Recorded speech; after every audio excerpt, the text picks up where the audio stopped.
मुख्यमंत्री हेमंत सोरेन इन दिनों स्विट्जरलैंड के दावोस गए थे और अब लंदन में है। वर्ल्ड इकोनॉमिक फोरम के मंच में देश विदेश कंपनियों को झारखंड में निवेश का न्योता दे रहे हैं और 300 करोड़ का निवेश भी ला रहे हैं। लेकिन सवाल यह है कि जब झारखंड की जमीनी हकीकत कुछ और बयां कर रही है, तब दावोस की ये चमक दमक आखिर किस काम की।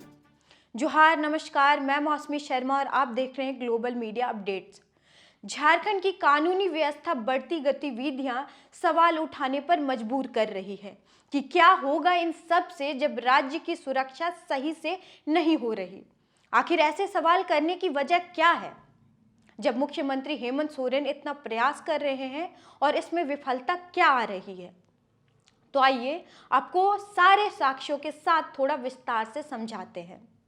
पहला सवाल उठता है जमीन और रेत पर। इस पर सवाल करने की घटनाएं और तथ्य कई हैं। पहला, 20 जनवरी को हजारीबाग के बड़कागांव प्रखंड में गोंदलपुरा में अडानी खनन परियोजना के लिए पॉल्यूशन कंट्रोल बोर्ड ने पब्लिक हियरिंग यानी जन सुनवाई का आयोजन किया था और जन सुनवाई के बीच बड़ी संख्या में ग्रामीण पारंपरिक हथियारों के साथ कार्यक्रम स्थल पर तोड़फोड़, गाली गलौज और मारपीट जैसी गतिविधियों को करते नजर आए।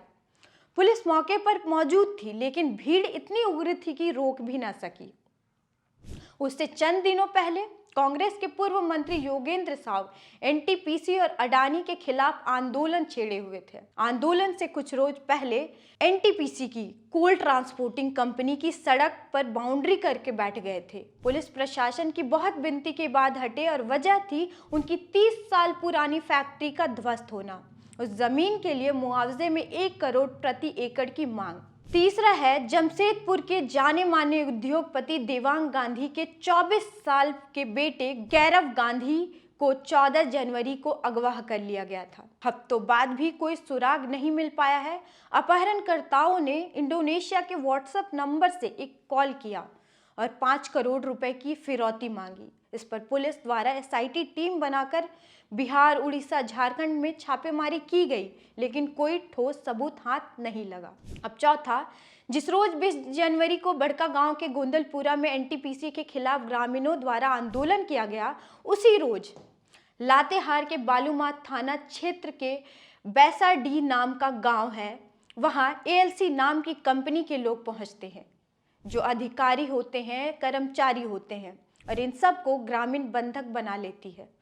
पुलिस के हस्तक्षेप पर कंपनी के सभी लोग को लगभग 2 घंटे के बाद मुक्त करा जाता है, लेकिन साथ में जाते जाते चेतावनी भी दी जाती है कि आप लोग अगर दोबारा बिना अनुमति हमारे गांव में आते हैं तो बर्दाश्त नहीं करेंगे।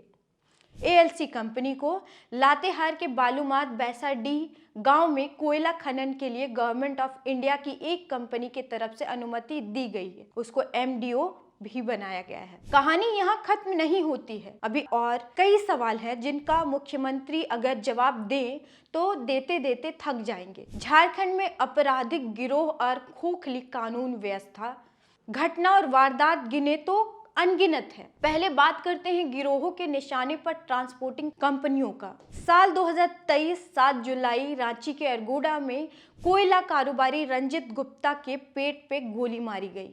उसी साल 9 मई को बड़कागांव में ऋत्विक कंपनी के project manager head Sharad Kumar Bhaskar की गोली मारकर हत्या कर दी गई और 2 अगस्त 2023 को लातेहार बालूमाथ में कोयला कारोबारी राजेंद्र साहू को गोली मार दी जाती है और मौत हो जाती है उनकी।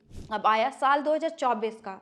17 जनवरी एनटीपीसी के अधिकारी पर लगातार 6 राउंड फायरिंग की जाती है।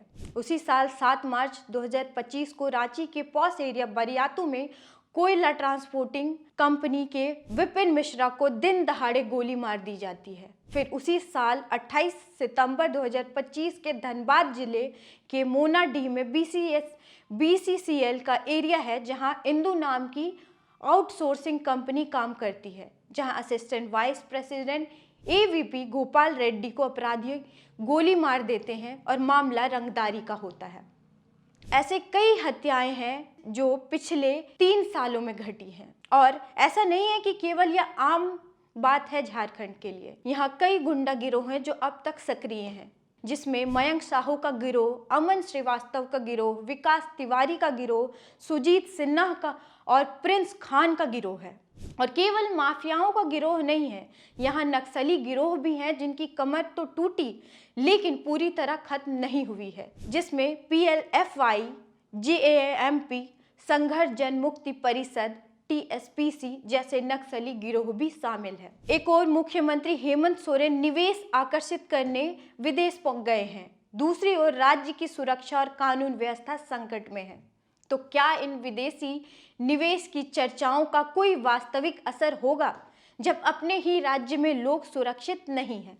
तो ये सवाल सिर्फ हमारा या आपका नहीं है, यह सवाल पूरे राज्य का है कि क्या होगा देश विदेश घूमने का जब मुख्यमंत्री अपने ही राज्य की सुरक्षा ढंग से नहीं कर पा रहे। मेरे साथ ऐसी ही तमाम खबरों के लिए बने रहिए ग्लोबल मीडिया अपडेट्स पर, और अगर आपका कोई सवाल है तो कमेंट करिए और लाइक शेयर सब्सक्राइब करना ना भूलिए। धन्यवाद।